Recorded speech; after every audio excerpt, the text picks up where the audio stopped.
अरे वाह, वैशाली आ गई, योगी बाबा की फ्रेंड। अब बेटा तुम्हें हम इतना मारे, ये बताओ, अच्छा एक चीज बताओ, योगी जीते चाहे मोदी जीते चाहे अखिलेश यादव जीते चाहे मायावती जीते, तुम्हारा पेपर देने का मोदी आएंगे, योगी आएंगे कि अखिलेश जी आएंगे कि मायावती आएंगे, बताओ पहले। तुम्हारा पेपर देने तो तुम्ही को जाना है ना। तुम बस इसी तरह कमेंट में बर्बाद रहो तुम्हारी जिंदगी। हमारे देश की जनता बहुत ही पागल है, ठीक है। पागल ना होती तो सोचो कि आपके स्कूल बंद कर दिए गए, चुनाव हो जाएगा, वो जरूरी है, चुनाव संपन्न हो जाएगा, स्कूल में नहीं चल पाएगा। चुनाव में जो है बिल्कुल ये मोदी जिंदाबाद मारेंगे, गिरा के सुधर जाओगे। सही में हम लोग के ऑफलाइन बच्चे इस तरह बोलते तो कंटाप मारते थे खींच के। तुम्हारी उम्र कहाँ भी बताओ, मतदान देने का जिसको अधिकार है उसे राजनीति करने का अधिकार है। अभी मेरे क्लास पे जितने भी बच्चे लाइव हो, किसी के पास भी वोटर आईडी कार्ड नहीं बना होगा। जब आपके पास वोटर आईडी कार्ड बन जाए तो आप फिर बढ़िया आराम से बैठ के हमसे फोन लगाना और पूछना कि सर बताओ सर, आपकी क्या माहौल चल रहा है सर, कौन विकास कर रहा है सर। ठीक है, विकास तो बेटा इतना हो रहा पूछो मत, ठीक है। सब ठीक है, हम किसी पार्टी के सपोर्टर नहीं हैं, किसी से हमें राजनीति से मतलब नहीं, कोसों दूर है। एक शिक्षक की नजर से बोल रहे हैं कि बर्बादी के अलावा कुछ नहीं है। कोचिंगें बंद हो रहे हैं, स्कूल बंद हो रहे हैं, रैलियां चालू हैं, लाख लाख लोग रैलियों में जा रहे हैं, वो चालू है, ठीक है। बस यही शुरू रखो। और तुम्हारे जैसे मूर्ख आदमी ही जा जाके रैलियों में, जो ये मोदी मायावती और अखिलेश और फलाना ढिमाका कर रहे हैं ना, यही तरह के मूर्ख आदमी जा करके रैलियों में आराम से शुरू रहते हैं, यही तरह के लोग। घर में खाने को नहीं, मोदी भैया जिंदाबाद, योगी भैया जिंदाबाद। खुद का कोई दिमागी स्तर नहीं, कभी पढ़ाई लिखाई किए नहीं, तो बस हो गया। और सीधी सी बात है, एक कहावत मुझे याद आती, हिटलर का नाम आपने सुना था? हिटलर एक बार अपनी असेंबली में जाता, बेटा पता क्या होता है? एक कहानी सुनाते पहले, आज सुनो, पढ़ाई तो रोज होती रहती है। हिटलर एक बार अपनी असेंबली में एक जिंदा मुर्गा लेके गया, जिंदा मुर्गा, संसद भवन में जाता और जिंदा मुर्गा लेके जाता है, और उस मुर्गे के एक एक करके ऐसे पंख नोच रहा होता है, और वो फड़फड़ा रहा होता, तड़पड़ा रहा होता है, ठीक है, तड़पड़ा रहा होता है, और वो ऐसे पंख नोच नोच के फेंक रहा होता है, और उसके सारे पंख नोच जाता है, एकदम खून से लथपथ हो जाता है मुर्गा पूरा, और पूरे पंख उसके नोच डालता है। और लास्ट में जब अपनी सीट पे पहुंचता है तो वहां पे जा करके उस मुर्गे को ऐसे फेंक देता है, ठीक है। पहले उसके एक एक पंख नोच डाले, और पंख नोचने के बाद उसको नोचने के बाद ऐसे फेंक दिया, और फेंकने के बाद उसने उस मुर्गे की तरफ कुछ, उसके थोड़ा अपनी तरफ थोड़ा आगे बढ़ के उसकी तरफ दाने डाले, और वो मुर्गा उसी तरह से उसी दानों की तरफ भागने लगा। उन्हें पूरी असेंबली में अपने सभी जितने भी उसके नेता लोग थे उनसे कहा, दिस इज पब्लिक, ये जनता है, ये जनता है। वास्तव में बेटा यही है, समझ लो, राजनीति। हम नहीं कहते राजनीति ना करो, भाग ना लो देश के भविष्य में, ठीक है। हाँ चलो, लेकिन ये जनता हो गई आज की, पहले हम ही को नोचते हैं और फिर हम ही को दाना देते हैं, हम ही को पहले नोचते हैं। इस ससुरे आजकल नेताओं के मुंह से कभी एक बोल बड़ा गंदा निकलता, कोई सुनना मेरे भाई, कहता हमने, ठीक है, हमारी सरकार ने, ठीक है, जबकि ना तो वो होते हैं ना तो उनकी सरकार होती है। कहते हमने 900 करोड़ का परियोजना दी। अरे का घरवा से ला के दिए हो का? हम ही तो दिए हैं, जनता ही तो दी है ना बेटा, जनता ही तो देती है। तुम्हारा पैसा टैक्स के रूप में लिया जाता है, कभी कमाना तो पता चलेगा व्हाट इज टैक्स। हम कमाते हैं, हमें पता है, हम जीएसटी भरते हैं, हम टैक्स भरते हैं, हम रिटर्न भरते हैं, हमें पता टैक्स की अहमियत क्या होती है। हम जो सुविधाएं लेते हैं उनके लिए हम टैक्स भरते हैं। हाँ, अब जो कमाने लायक ही नहीं बनने देंगे तो फिर टैक्स की बात कहां से? जब कमाने लायक ही नहीं बनोगे जीवन में कभी, तो टैक्स कहां से दोगे? जब भाई खुद खाने को नहीं है तो भुंजाने कहां से जाएंगे? सीधी सी बात है। पहले खुद के खाने के लिए तो व्यवस्था हो ना। इसीलिए कहते बेटा पढ़ाई कर ले, जब पढ़ लिख लेगा ना तो अपने अधिकार समझेगा, अपने कर्तव्य समझेगा। ये जो बेवकूफों वाली बातें होती ना कि एकदम, मतलब मैं तुम्हें केवल मोटिवेट कर रहा हूं, मेरी बात को बुरा ना मानना। कुछ लोग तो होंगे हालांकि जिनके घर में शायद नेता हूं तो गुस्सा हो जाए, अरे सर बताइए मेरे पापा विधायक है, मेरे चाचा तो एमएलए हैं सर। हम कहते बधाई हो उनको, उनकी उम्र है तो वो बने, तुम्हारी उम्र कहाँ है यार? तुम्हारी उम्र तो अभी पढ़ाई करने की है। नहीं पढ़ोगे तो सोचो एक गंवार आदमी नेता बनेगा। हाँ, गंवार आदमी नेता बनेगा, कैसे होगा देश का, कैसे चलेगा भाई? बात समझ रहे हो ना? इसलिए कहते हैं अभी पढ़ भाई, अभी पढ़। जीवन के पहले स्तर में केवल पढ़ाई कर, केवल पढ़ाई कर, केवल और कुछ नहीं करना। केवल और केवल तेरा काम है अभी पढ़ाई करना, कुछ नहीं करना। मेरी क्लास पे आप मेरी पढ़ाई की बात कर भाई, मुझे अच्छा लगता है। आगे कहते हैं मायावती जिंदाबाद, चले जाओ 2 करोड़ दे दो, टिकट मिल जाएगा तुम्हें भी, ले लो, यूपी के विधानसभा में लड़ लेना। युवा भाई, आपका नेता, आपका बेटा, लड़ लेना भाई, तुम्हारी भी इच्छा पूरी हो जाएगी आराम से। लेकिन इससे क्या मतलब होगा भाई? तुम बन जाओगे तो और चौपट करोगे।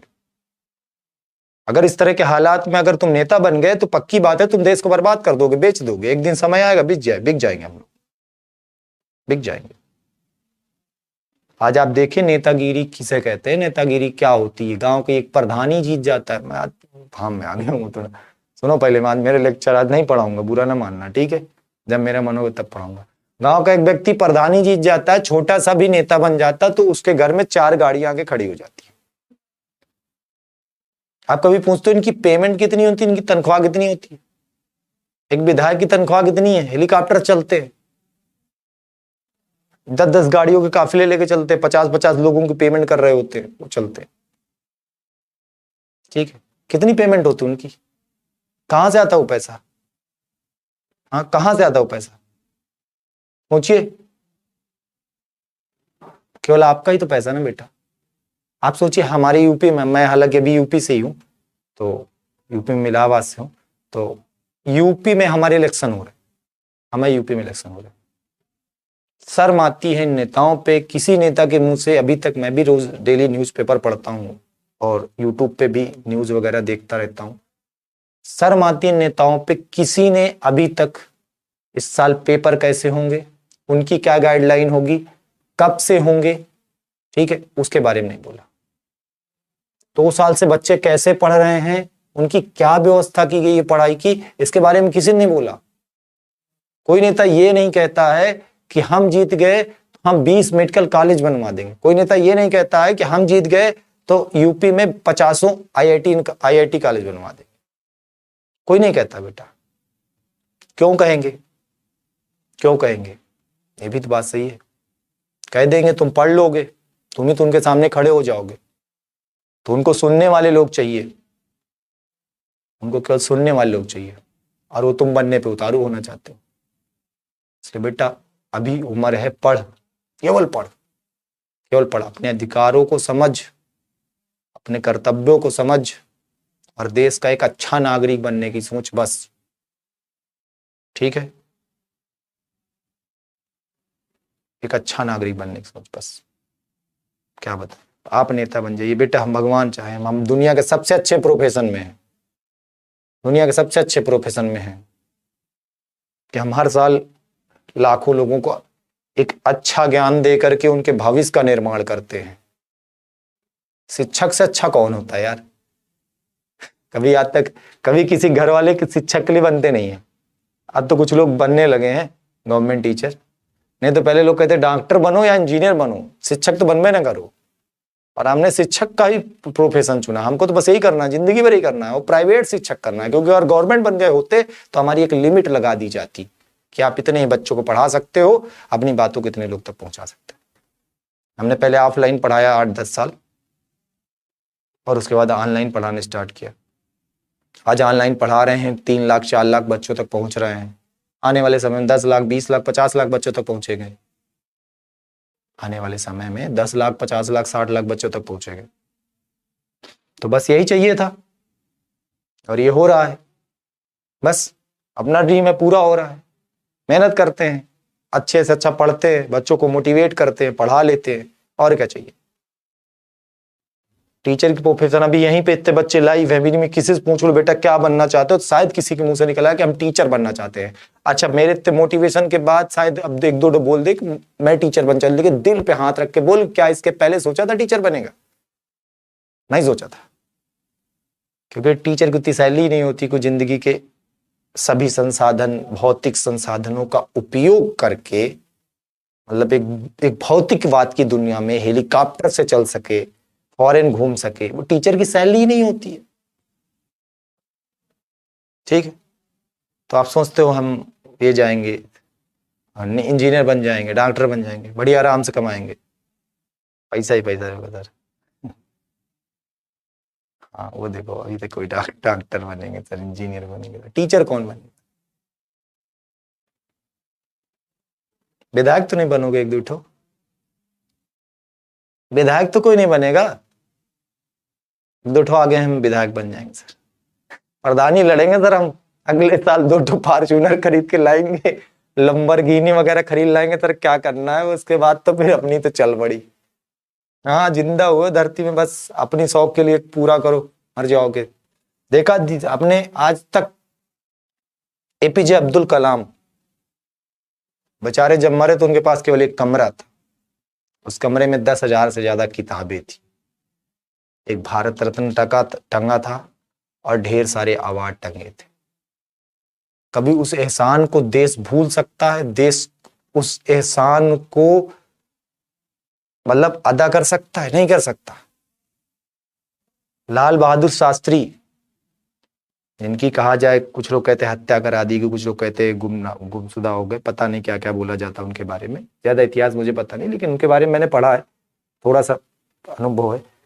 अब लाल बहादुर शास्त्री जब कहते हैं कि प्रधानमंत्री थे, और प्रधानमंत्री होने के बाद जब वो वहां से निकलते हैं, लास्ट में जब उनका कार्यकाल पूरा होता है, तो प्रधानमंत्री पद से निकलने के बाद वो जब प्रधानमंत्री हाउस से निकलते हैं तो उनके पास केवल एक अटैची होती है।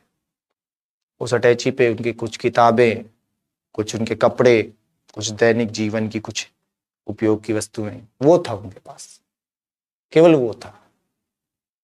सोचो आज तो भैया प्रधानी जीतो तो फॉर्च्यूनर लो, विधायकी जीत जाओ तो लंबरगिनी से मर्सिडीज से चलब शुरू कर दो, मंत्री बन जाओ तो 100-200 करोड़ इधर उधर कर दो, कोई मतलब नहीं, कोई दिक्कत नहीं। चलो बेटा,